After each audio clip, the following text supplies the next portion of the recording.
Hello बच्चों, स्वागत है आप सबका। माइयो कहने है मैं आज आप लोग को एकदम नया टॉपिक पढ़ाने वाली हूँ। नया टॉपिक है हमारा आज का फीमेल रिप्रोडक्टिव सिस्टम। ठीक है, तो आज इसके बारे में हम अच्छे से डिटेल में पढ़ाई करेंगे। ठीक है, तो विदाउट वेस्टिंग एनी टाइम चलिए शुरू करते हैं। अच्छा, फीमेल रिप्रोडक्टिव सिस्टम होता क्या है? इट इज ऐसा सिस्टम होता है that is related with coitus fertilisation, implantation and expulsion of foetus. इसका मतलब ये होता है कि एक इस तरीके का सिस्टम होता है रिप्रोडक्शन ऑर्गन जो रिप्रोडक्शन भी करता है, मतलब कॉर्टस भी करता है, फर्टिलाइज भी होता है यानी कि मेंस्ट्रुएशन साइकिल भी कराता है, और भी बहुत सारे वर्क करता है। इम्प्लांटेशन यानी कि स्पर्म और एग को इम्प्लांट करके अपने में कंसीव करके रखता है और बच्चा पैदा तक यही ऑर्गन कराता है। एक्सपल्शन ऑफ फीटस का मतलब बच्चा पैदा होना। ठीक है, उसके बाद अब बात करते हैं फीमेल रिप्रोडक्टिव सिस्टम के कुछ पार्ट्स होते हैं, internal, external and accessory organs. अब कौन कौन से होते हैं? इंटरनल में आता है vagina, uterus, Fallopian tube and ovary. External में आता है वल्वा, और एक्सेसरी ऑर्गन में आता है ग्लैंड्स और ब्रेस्ट। ठीक है, आगे बढ़ते हैं। दोबारा से बोल के बता दो। ठीक है, इंटरनल में आता है vagina, uterus, Fallopian tube. External में वल्वा, और एक्सेसरी ऑर्गन में ग्लैंड्स एंड ब्रेस्ट।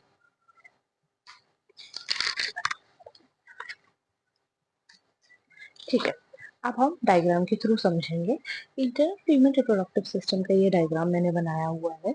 ठीक है, थोड़ा सा मेरी ड्राइंग पर जोर मत दीजिएगा, जरा मेरी ड्राइंग थोड़ी सी खराब है, तो आप बस समझने के पर्पस पर देखिएगा। देखिए, ये हैं दो फ्लोपियन ट्यूब्स। ठीक है, ये मैंने नाम लिखा है इसका फ्लोपियन ट्यूब। ये जो एरिया होता है इसको कहते हैं हम फंडस। अच्छा, फ्लोपियन ट्यूब्स के तीन पार्ट होते हैं, उनका नाम है एम्पुला, इन्फंडेबल और, माफ कीजिएगा इसमें मैंने लिखा नहीं है, मैं आपको आगे बताऊंगी। इस्टमस, एम्पुला और इन्फंडेबल, तीन पार्ट्स होते हैं, ये लिखा मैंने।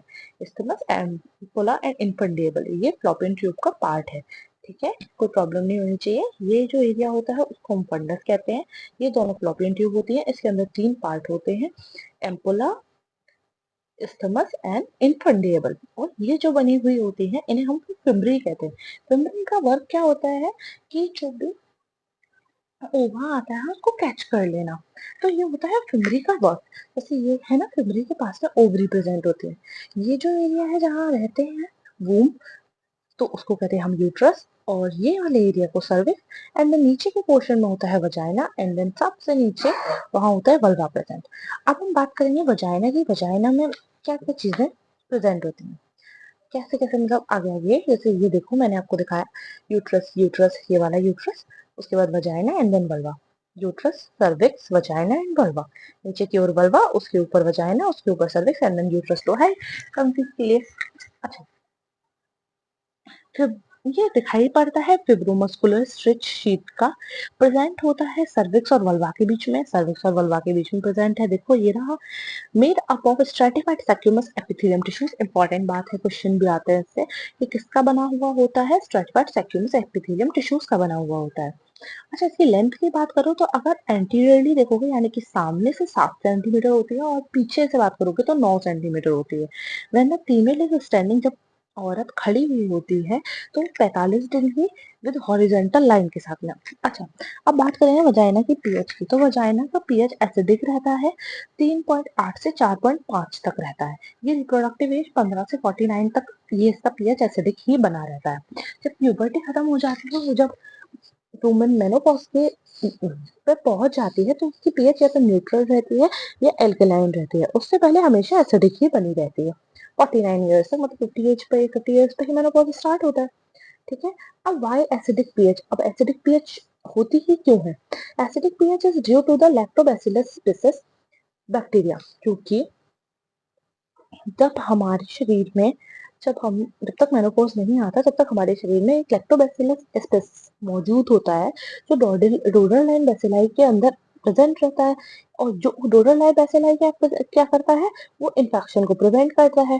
ठीक है, तो रोडरलाइन बेसिलाई अच्छा काम क्या करता है वो मैं आपको बताती हूँ। रोडरलाइन बेसिलाई जो होता है consume this glucagon from vagina wall. तो जो ग्लूकोजन होता है वो वजाइना वॉल से कंज्यूम मतलब खा लेता है उसको।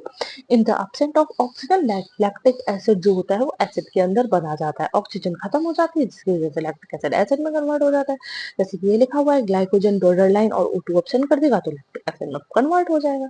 जैसे ये देखिए, ये मौजूद है ना, इससे चिपका हुआ होता है, तो इससे लैक्टिक एसिड बनता है and then lactic acid present हो जाता है जिसकी वजह से जो है पीएच एसिडिक हो जाता है।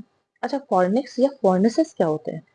फॉर्निक्स एक पार्ट होता है जो सर्विक्स वजाइना के बीच में क्लेफ्ट फ्लैप में प्रेजेंट होता है। देखो, cleft flap of cervix protruded in the vagina is known as fornix. मतलब आप ये समझो, जो पार्ट नीचे से बिल्कुल चिपका हुआ रहता है उसको हम लोग फॉर्निक्स कहते हैं। जैसे ये वाला पार्ट, इस पार्ट को कहते हैं हम फॉर्निक्स। ठीक है, बिल्कुल चिपका हुआ जो पार्ट होता है ना, उसको हम लोग फॉर्निक्स कहते हैं।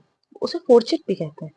सर्विक्स का निचला भाग जो वजाइना में धंसा रहता है जिसे फॉर्निक्स कहते हैं, मैंने हिंदी में भी लिख रखा है। आगे बढ़ते हैं। फॉर्निक्स होता क्या है? फॉर्निक्स चार तरीके का होता है, दो लेटरली, एक पोस्टीरियर और एक एंटीरियर रहता है। फंक्शन की बात करें तो सेक्सुअल एक्ट में मदद करता है, फीटस एक्सपल्शन करने में मदद करता है और मेंस्ट्रुएशन साइकिल करवाता है। तो वजाइना के ये फंक्शन रहते हैं, sexual act, foetus expulsion and menstruation cycle. तो आज हम लोग इतनी की बात करेंगे, कल हम लोग यूट्रस पढ़ेंगे कि यूट्रस में क्या क्या होता है, उसे वूम कहते हैं, हिस्टेरोटॉमी क्या होता है, मेट्रक्टोटॉमी क्या होता है, दिखाई कैसा देता है, क्या इसका विजुअलाइजेशन है। ठीक है, इन सब के बारे में हम लोग कल बात करेंगे। ठीक है, आज के लिए इतना ही। जिन बच्चों ने मेरे चैनल को सब्सक्राइब नहीं किया हुआ है वो बच्चे मेरे चैनल को सब्सक्राइब कर लें। अगर वीडियो अच्छी लगी तो प्लीज एक लाइक कीजिएगा, कमेंट कीजिएगा एंड वीडियो को ज़्यादा से ज़्यादा शेयर कीजिएगा अगर आपको वीडियो पसंद आई हो तो। और अगर आपको पीडीएफ की ज़रूरत है या स्टडी रिलेटेड मटेरियल की ज़रूरत है तो प्लीज़ हमारे टेलीग्राम चैनल को ज्वाइन कीजिए। हमारे टेलीग्राम चैनल का लिंक डिस्क्रिप्शन बॉक्स में। धन्यवाद बच्चों।